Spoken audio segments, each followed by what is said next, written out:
सर्व मतदारांना माझी नम्र विनंती आहे की आपण सर्वांनी मोठ्या संख्येने येऊन मतदान करावा. कारण की मतदान करणं हे अतिशय महत्त्वाचं आहे. माझ्यासाठी आजची ही निवडणूक मी ज्या गोष्टीला सामोरे जातो आहे ही अतिशय महत्त्वाची आहे. साहेबांशिवाय पहिल्यांदाच अशा प्रसंगाला मला सामोरे जावं लागतं आहे. आपल्या सर्वांचं साहेबांच्या प्रती जे प्रेम आहे ते आज तुम्ही व्यक्त करणार आहेत, मला या गोष्टीची खात्री आहे. पण उन्हाचा तडाखा भरपूर आहे.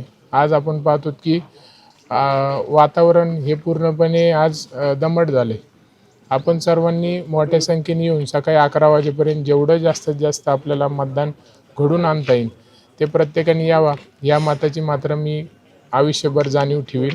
आणि आपल्यासाठी आज तुम्हाला माझ्यासाठी यायला ऊन लागतंय, पण भविष्यामध्ये आपण मला कोणत्याही प्रसंगात बोलावलं, ऊन असो, वारा असो, वादळ आलं, कोणतेही प्रसंग, कोणतीही परिस्थिती तुमच्यावर आली तर 100% मी आपल्यासाठी या सगळ्या गोष्टी बाजूला ठेवून उपस्थित आणि उभा राहील.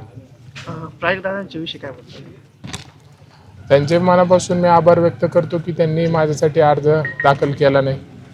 त्यांनी मला अर्ज न दाखल करणे म्हणजे मला आज त्यांनी पाठिंबा दिला आहे आणि ही संधी उपलब्ध केलेली आहे.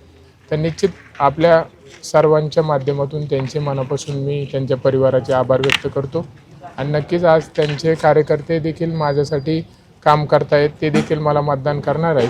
येणाऱ्या काळामध्ये निश्चित हे मत माझ्यासाठी महत्त्वाचं राहील आणि आपल्या सर्वांसाठी देखील मी त्याच पद्धतीने चांगलं कार्य व काम करत राहील.